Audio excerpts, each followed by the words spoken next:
रत्नागिरीमधील 10 पर्यटन स्थळे। मित्रांनो, रत्नागिरी हे ठिकाण महाराष्ट्राची राजधानी मुंबईपासून जवळजवळ 350 किलोमीटर एवढ्या अंतरावर आहे।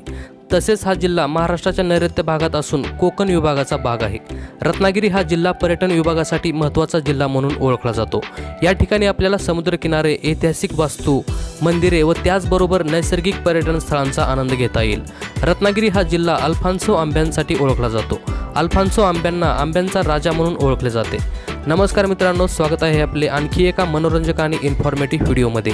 आज आपण या व्हिडिओमधून रत्नागिरीमधील 10 पर्यटन स्थळांबद्दल जाणून घेणार आहोत। चला तर मग व्हिडिओला सुरुवात करूया। Number 10, Jaigad light house. Jaigad light house हे ठिकाण रत्नागिरीमधील लोकप्रिय पर्यटन स्थळांपैकी एक आहे। या लाईट हाऊसची स्थापना 1931 मध्ये करण्यात आली होती। तसेच हे लाईट हाऊस 100% कास्ट आयर्नपासून बनवलेले आहे। ब्रिटिशांच्या काळात या लाईट हाऊसची निर्मिती करण्यात आली होती। अरबी समुद्रामध्ये असणाऱ्या मोठमोठ्या जहाजांना या लाईट हाऊसद्वारे मार्ग दाखवले जातात। तसेच या लाईट हाऊसवरून आपल्याला अरबी समुद्र आणि रत्नागिरी शहराचे रोमांचक आणि अविस्मरणीय क्षण पाहण्याचा आनंद घेता येईल। रत्नागिरी बस स्थानकापासून हे लाईट हाऊस जवळजवळ 42 किलोमीटर एवढ्या अंतरावर आहे। Number 9, Aareware beach. रत्नागिरी या शहरापासून साधारणतः 12 किलोमीटर एवढ्या अंतरावर असणारा आरेवारे हा बीच अतिशय स्वच्छ व शांत समुद्रकिनारा आहे। या बीचवर असणारी शांतता व स्वच्छता आपल्या मनाला एक वेगळीच शांती देऊन जाते। आरेवारे बीचवर असणाऱ्या सौंदर्यामुळे आणि प्रसन्न वातावरणामुळे बरेच पर्यटक या बीचला सकाळी आणि संध्याकाळी भेट देण्यासाठी येत असतात। तसेच या ठिकाणी आपल्याला सागरी पक्ष्यांना देखील पाहण्याचा अनुभव घेता येईल। Number 8, Ratnagiri marine fish museum. Ratnagiri bus स्थानकापासून साधारणतः 3 किलोमीटर एवढ्या अंतरावर हे सागरी मत्स्यालय आणि संग्रहालय आहे। 1985 मध्ये या सागरी संग्रहालयाची स्थापना करण्यात आली होती। या संग्रहालयात आपल्याला दुर्मिळ आणि सुंदर नमुने पाहण्याचा आनंद घेता येईल, जसे की sea horse fish, lion fish, trigger fish, star fish अशा बऱ्याच सागरी माशांचा अनुभव घेता येईल। हे ठिकाण खास करून लहान मुलांसाठी खूपच आवडीचे ठिकाण आहे। नंबर 7, जयगड किल्ला। जयगड हा किल्ला कोकण विभागातील लोकप्रिय किल्ल्यांपैकी एक आहे। तसेच हा किल्ला सागरी दुर्ग किल्ला आहे। या किल्ल्याची बाहेरील तटबंदी अजूनही शाबूत आहे। 4 एकर इतक्या परिसरामध्ये विस्तारलेल्या या किल्ल्याच्या दक्षिण टोकाला खंदक आणि मजबूत बुरुजांनी वेढलेले आहे। तसेच या किल्ल्याच्या मध्यभागी कान्होजी आंग्रे यांचा वाडा, गणपती मंदिर आणि पाणी साठवण्यासाठी 3 विहिरी आहेत। जयगड या किल्ल्याच्या जवळच जयगड लाईट हाऊस हे देखील ठिकाण आहे। जयगड किल्ला हा रत्नागिरीपासून साधारणतः 42 किलोमीटर एवढ्या अंतरावर आहे। Number 6, Lokmanya Tilak museum. लोकमान्य टिळक या म्युझियमला टिळक आली संग्रहालय या नावाने देखील ओळखले जाते। टिळक आली हे संग्रहालय लोकमान्य बाळ गंगाधर टिळक यांचे वडिलोपार्जित घर आहे। हे घर मूळ म्हणजे कोकणी वास्तुकलेचा उत्कृष्ट नमुना आहे। या म्युझियममध्ये लोकमान्य टिळक यांचे जीवन आणि चित्रे व रेखाचित्रे यांच्या माध्यमातून स्वातंत्र्यासाठी केलेल्या संघर्षाचे चित्रण केलेले आहे। या संग्रहालयाची देखरेख ही भारतीय पुरातत्व विभागाकडून केली जाते। मित्रांनो, तुम्ही जर सहलीसाठी कोकणात जाणार असाल तर नक्की या म्युझियमला भेट द्या। नंबर 5, बातेई समुद्रकिनारा।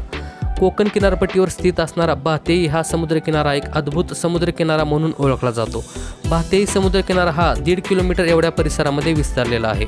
या बीचवर तुम्ही निळे पाणी, चंदेरी वाळूचा परिसर आणि निसर्गरम्य परिसराचा आनंद घेऊ शकता। सूर्यास्ताच्या वेळेस बरेच पर्यटक या बीचवर गर्दी करत असतात। बातेई हा समुद्रकिनारा पर्यटकांमध्ये लोकप्रिय पिकनिक स्पॉट म्हणून ओळखला जातो।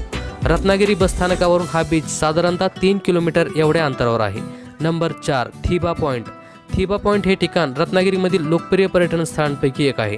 तसेच हे ठिकाण सर्वात आदर्श आणि प्राचीन ठिकाण म्हणून ओळखले जाते। म्यानमारचा राजा थिबू याला या ठिकाणी आणून तुरुंगात टाकण्यात आले होते असे या जागेबद्दल मानले जाते। थिबा पॉईंट हे ठिकाण मुळातच हिरव्यागार शेतांनी वेढलेला किल्ला आहे। पर्यटक या ठिकाणी येऊन त्यांची रचना आणि ऐतिहासिकतेचा आनंद घेत असतात। रत्नागिरी बस स्थानकापासून हे ठिकाण फक्त 2 किलोमीटर एवढ्या अंतरावर आहे। नंबर 3, रत्नदुर्ग किल्ला। रत्नागिरी बस स्थानकापासून फक्त 4 किलोमीटर एवढ्या अंतरावर असणारा रत्नदुर्ग हा किल्ला अरबी समुद्राच्या काठावर वसलेला ऐतिहासिक किल्ला आहे। हा किल्ला महाराष्ट्रातील लोकप्रिय किल्ल्यांपैकी एक आहे। रत्नदुर्ग हा किल्ला बहामनी सुलतानाच्या काळात बांधला गेला। हा किल्ला तिन्ही बाजूंनी अरबी समुद्राने वेढलेला आहे। किल्ल्याच्या भिंतीचे काही भाग आज देखील शाबूत आहेत। या किल्ल्याच्या मध्यभागी भगवती देवीचे मंदिर असल्याने याला भगवती किल्ला असेही म्हटले जाते। सूर्यास्ताच्या वेळेस या किल्ल्याला बरेच पर्यटक भेट देत असतात। Number 2, Mandvi beach. Mandvi beach हा समुद्रकिनारा रत्नागिरी शहरापासून 4 किलोमीटर एवढ्या अंतरावर आहे। रत्नागिरी शहरातील सर्वात गजबजलेला समुद्रकिनारा म्हणून या बीचला ओळखतात. मांडवी बीच हा अतिशय स्वच्छ व सुंदर समुद्रकिनारा आहे, जो राजीवंत बंदरापर्यंत पसरलेला आहे. या समुद्रकिनाऱ्याच्या पश्चिमेला रत्नदुर्ग किल्ला तर दक्षिणेला अरबी समुद्र आहे. हा बीच काळ्या वाळूसाठी ओळखला जातो. तसेच या समुद्रकिनाऱ्याच्या माथ्यावर बुरुज असल्यामुळे या बीचला रत्नागिरीचे प्रवेशद्वार म्हणूनही ओळखले जाते. सूर्यास्ताच्या वेळेस बरेच पर्यटक या मांडवी बीचला भेट देण्यासाठी येत असतात. नंबर 1, गणपतीपुळे. गणपतीपुळे हे ठिकाण कोकण विभागातील एक प्रसिद्ध ठिकाण म्हणून ओळखले जाते. रत्नागिरी रेल्वे स्थानकापासून साधारणतः 30 किलोमीटर एवढ्या अंतरावर हे ठिकाण आहे. महाराष्ट्रातील सर्वात प्रसिद्ध ठिकाणांपैकी हे एक ठिकाण आहे. गणपतीपुळे येथील प्रमुख आकर्षण म्हणजे तेथे असलेले 1600 वर्षापूर्वीचे स्वयंभू गणपती मंदिर आहे. हे गणपती मंदिर एका टेकडीच्या पायथ्याशी वसलेले आहे. तसेच गणपतीपुळे हा समुद्रकिनारा कोकण किनारपट्टीवरील सर्वात प्रेक्षणीय समुद्रकिनारा म्हणून ओळखला जातो. गणपतीपुळे हा बीच स्वच्छ आणि सुंदर समुद्रकिनारा आहे. या समुद्रकिनाऱ्याला भेट देण्यासाठी भारतातूनच नव्हे तर संपूर्ण जगभरातून पर्यटक या ठिकाणी येत असतात. तर मित्रांनो, आज आपण रत्नागिरीमधील 10 पर्यटन स्थळांबद्दल जाणून घेतलेले आहे. या 10 पर्यटन स्थळांव्यतिरिक्त रत्नागिरीमध्ये बरीच पर्यटन स्थळे आहेत, ज्याचा उल्लेख आपण या व्हिडिओमध्ये केलेला नाही. तर तुम्ही रत्नागिरीमधील कोणकोणत्या पर्यटन स्थळांना भेट दिली आहे किंवा देणार आहात ते आम्हाला कमेंट करून नक्की कळवा. आणि जर हा व्हिडिओ तुम्हाला आवडला असेल तर व्हिडिओला एक लाईक करा व चॅनलला सबस्क्राईब करून बाजूचे बेल आयकॉन बटन दाबायला विसरू नका, जेणेकरून अशाच प्रकारचे व्हिडिओ आपल्यापर्यंत येत राहतील.